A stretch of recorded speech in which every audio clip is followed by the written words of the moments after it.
All right, guys, today we have a PL-244wf. This is a great machine here. I do believe it needs new rollers in the back. It needs new pull rollers. Maybe you guys can see some of this right here. We've gone back and forth on the adjustments with the tension and whatnot. This is an older machine that's got quite a bit of miles on it. So we're gonna go ahead and replace the rear rollers on this machine. In this episode, you will learn how to do that.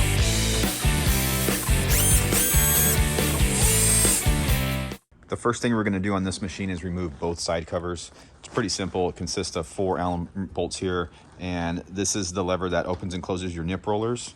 You can see here, it'll open and close. Best way to get this off is just kind of give it a good jerk in reverse, and as you can see, it'll spin right off.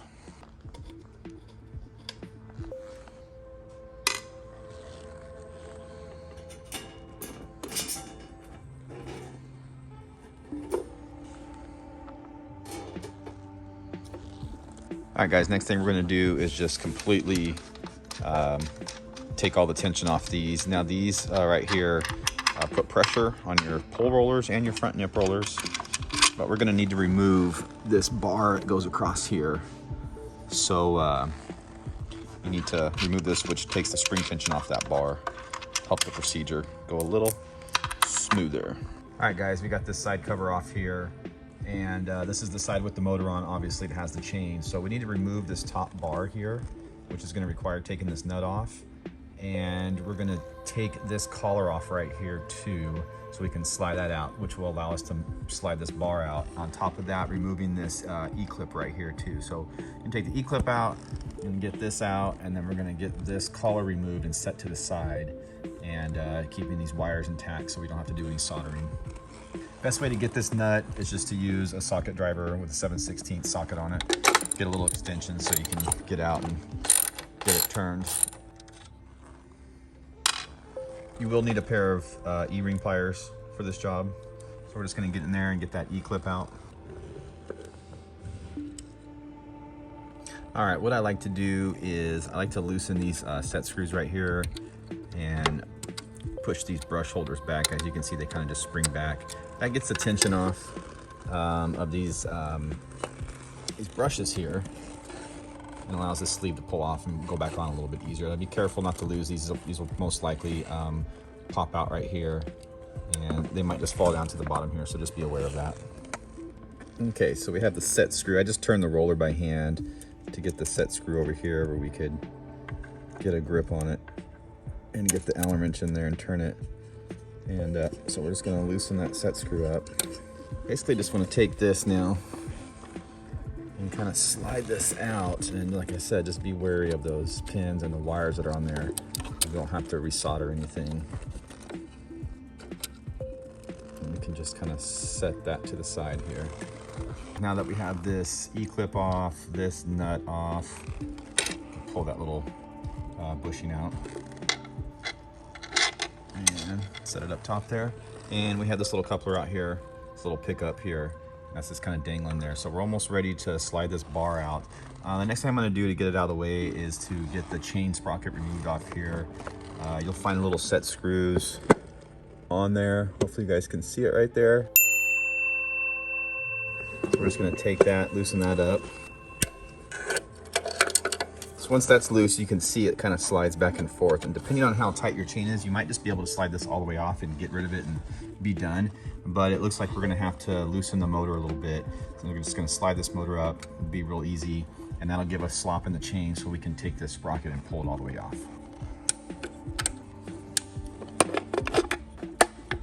All right, guys, now that we have these loose, we can just take and kind of just push this up and slide it. Maybe it'll stay there, maybe it won't. Now we have slop. Now we can just pull that off and just kind of set that down to the side there like that. Now we should be able to kind of slide this off. Now pay attention to the springs up here. The springs are kind of in this little groove here, and they're gonna need to be popped back in to this groove once we reassemble this. But for the most part, I just kind of like to slide this out a little bit, and you can start working it back and forth on both sides, and it'll slide off and those springs will fall down. There's also gonna be another little metal coupling up there that's going to put pressure from the screw to the actual spring. So you'll see those fall out too. In fact, you can kind of see one right there, kind of inside the spring right there. So just be aware of those when you pull this bar out.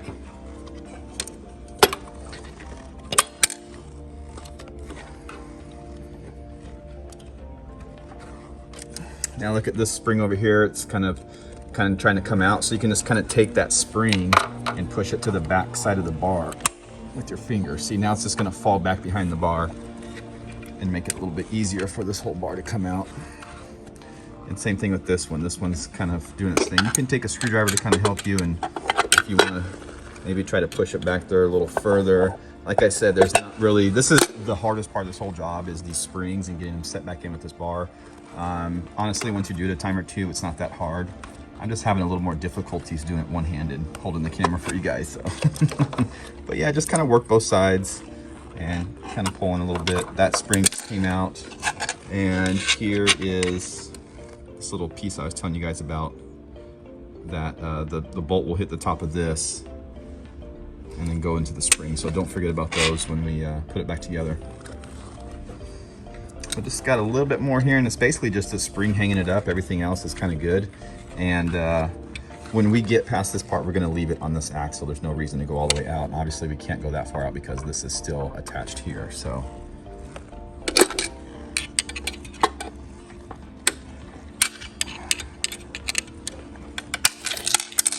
All right, so I just kind of push that spring back.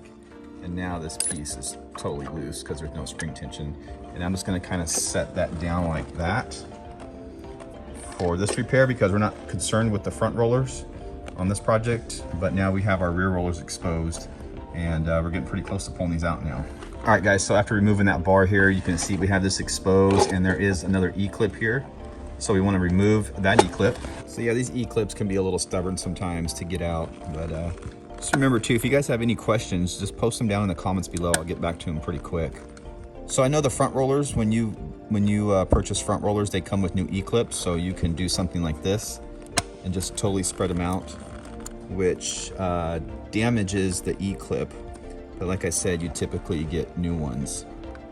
And we have some extra ones here in the shop I can use to replace these if the new back rollers didn't come with them. But see how you can just bend them out like that, and it makes them a little easier. That's probably most likely why they give you replacements. So, all right, let's go to the other side and remove those E-clips.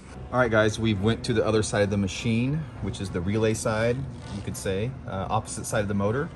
And as you can see, we have an E-clip here and E-clip here, or I guess these are C-clips, whatever, E-clips, C-clips, whatever, that we need to remove. And hopefully we'll be able just to slide these rollers right out the other side without removing this bar or any of these springs or anything. So let's get these C-clips removed.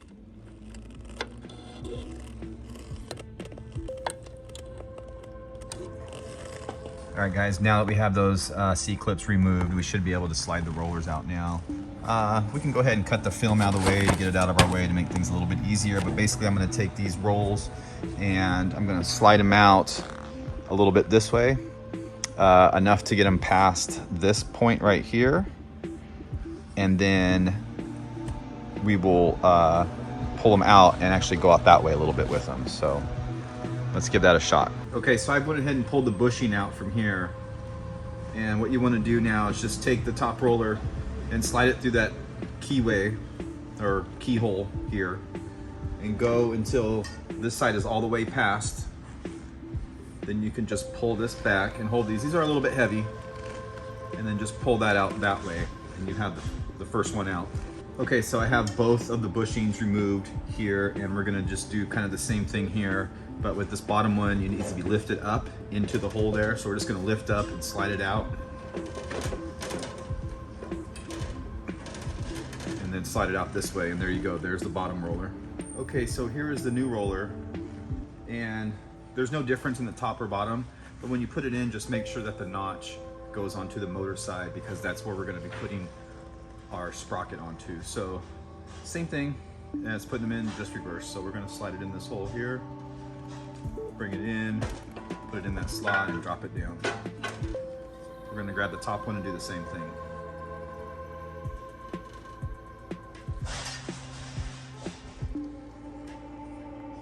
On this side, we're gonna reinsert this side back into the bushing that is in the housing still. Just kind of twist it and gently slide it in there. All right, guys, back on the heater side, which is the non-motor side. We have the bushing here that I was talking about, pulling these out or whatever. We're gonna start by putting those back in on the bottom side here. Now, as you're gonna notice, there's a bit of pressure. You're gonna have the weight of the rollers on this and the weight of the spring up here. But it's just not much because, again, we back those nuts out. So you just wanna lift this up basically and push that bushing in there. And like I said, it might be a little tight, or you can go from the outside if that's easier for you, and kind of just lift it up. Just slide that bushing in.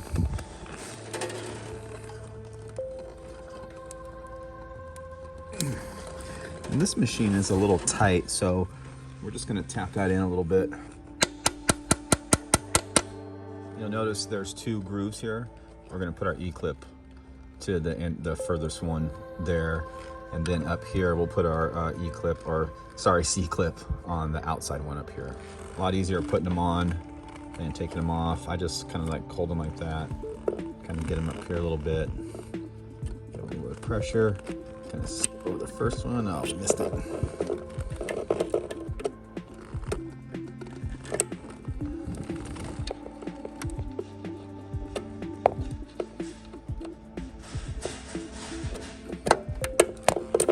You'll feel it sit in that groove there, and it spins easy, and that's what keeps the rollers from going side to side, back and forth like this. And again, guys, if you have any questions or comments, leave them down below and I'll get back to you as soon as I can. Just gonna get the top one here.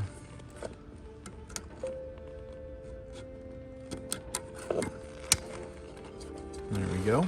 All right, guys, so now we're back on the motor side of the machine here, and pretty much got the same thing going on, except we don't have our bar going across here. So we're gonna start again with installing this lower bushing here, which we're just gonna slide over, and we can come to the outside of the machine, put our hand over here, back on this side, and then kind of just lift up on the rollers. We'll be able to slide that bushing in. And again, that one's a little stiff going in too, and it's just barely off the frame here. So I'm just gonna take our hammer and punch and just suck that up a little bit there. Now, if you can see, you can barely see that groove is right on the edge there of the bushing.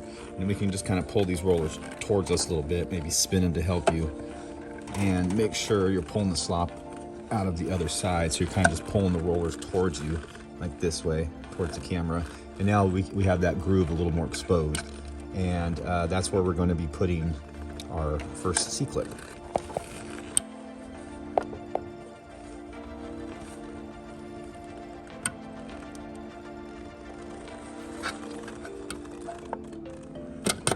This bushing right here is on, and it didn't slide off when you took this crossbar off, so make sure that's on. We're gonna get this bar put back on right now.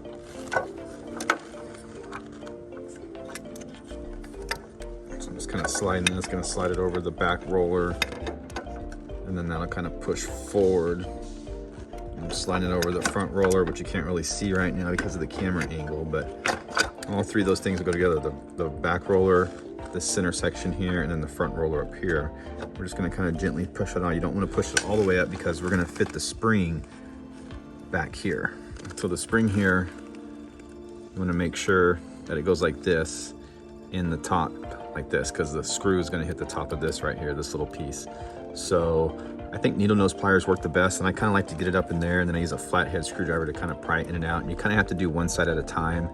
And like I said, it's kind of it's a little bit of a pain in the butt, but you know, a couple times doing it, and it's not really that hard.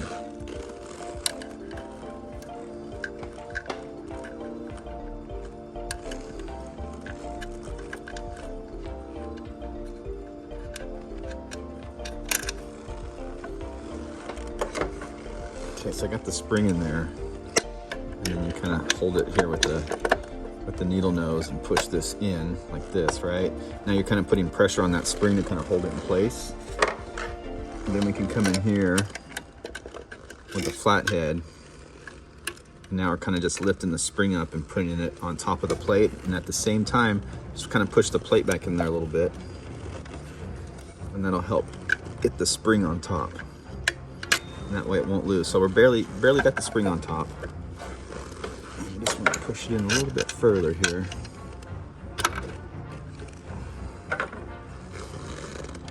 So again, I'm just taking that spring, kind of pulling it out like that with the flat head, and it just went right into there now.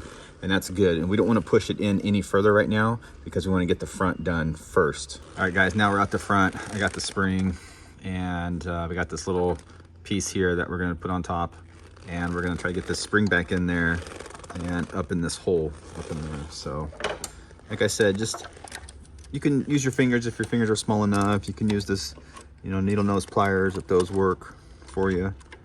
But just one goal is to get that spring back in there in that hole, get it up in there.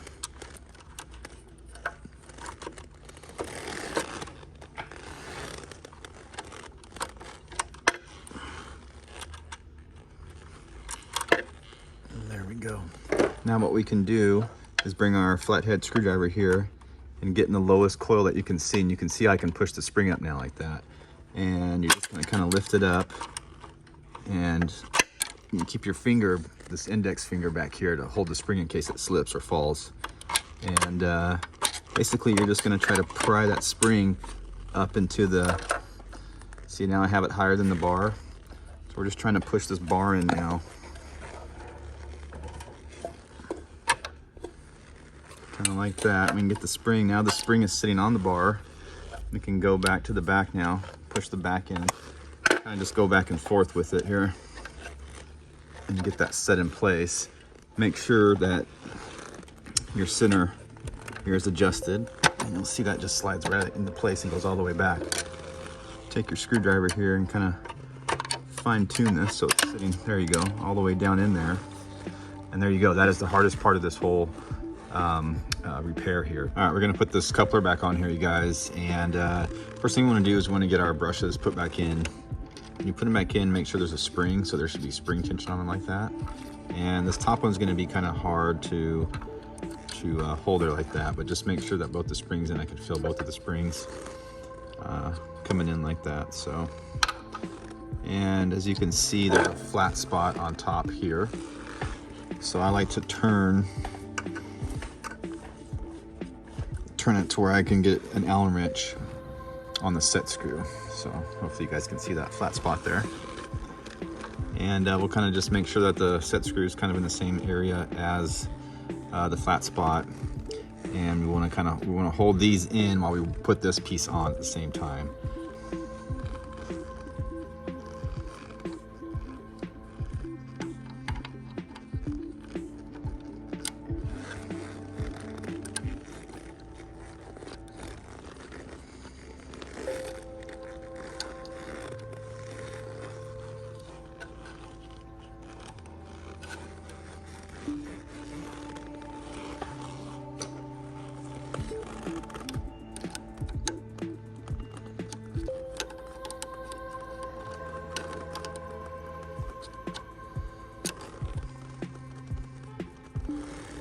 All right, guys, we got this coupler slid on here, and you just need to make sure that your brushes are in here, make sure that your springs are in there and there's spring tension on them.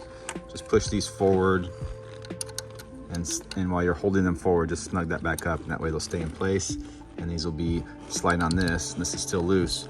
Make sure you line up that flat spot on the roller and tighten this set screw up back on the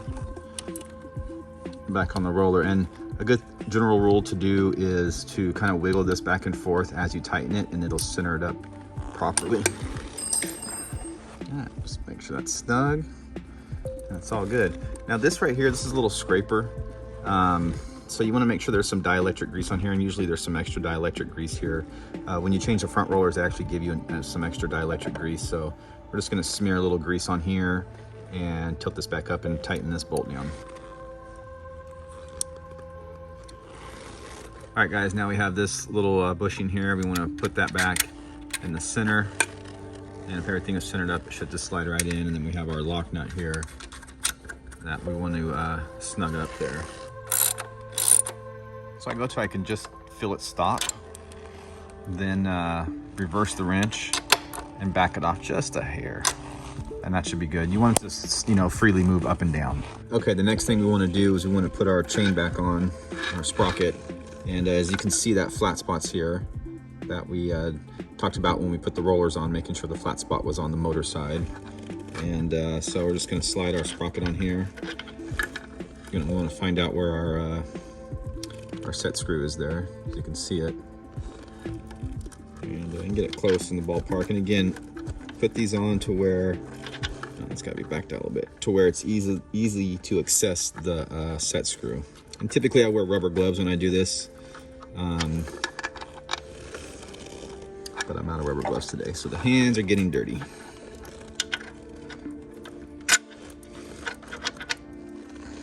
So we're just pushing that against there, and I'm gonna get it tightened up. And again, on a set screw on a flat spot, just kind of keep rocking it as you tighten it, and you'll get to the sweet spot that you want to go.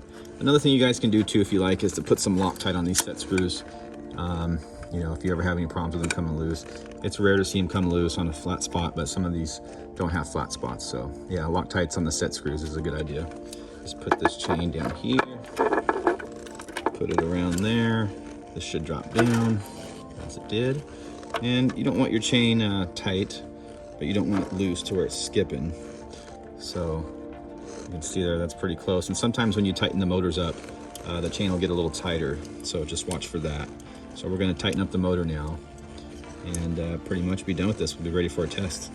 All right, guys, we're ready to test this machine out and make sure everything that we took apart is put back together properly. So I've got it plugged in, and I'm going to go ahead and turn the heater switch on, and we will turn the motor on.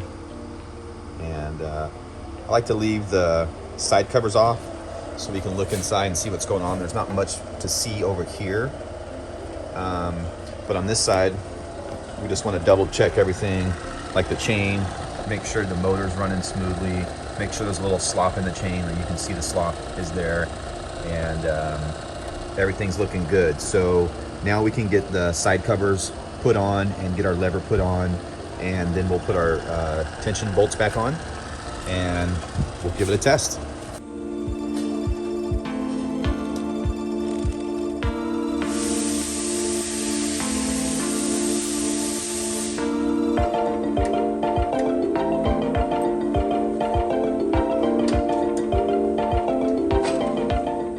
Okay, so for these, what I like to do, where I think is a good starting point, is to go all the way down to these stop. You don't have to go too tight, just where they're snug.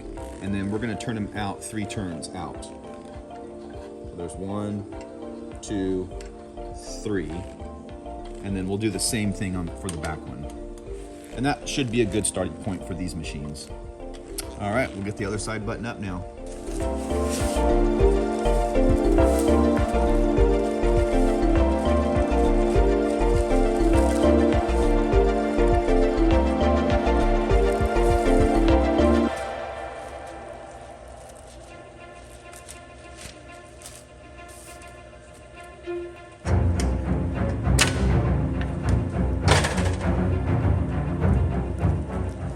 All right, guys, I got it all webbed up, and I got the rollers all clean. If you guys are interested in learning how to clean rollers properly, check out the link. It's going to be up here in the top corner. So I'm just going to get this thing going and turn on some fans. Come back here, you can see that we are getting much better results. So I did adjust these. I took the front nip rollers and I put those out to 4 turns out instead of 3. And the dwell line was a lot better with 4 on this particular machine. So as you can see, we are looking good. It looks so clear you can hardly even see the laminate. So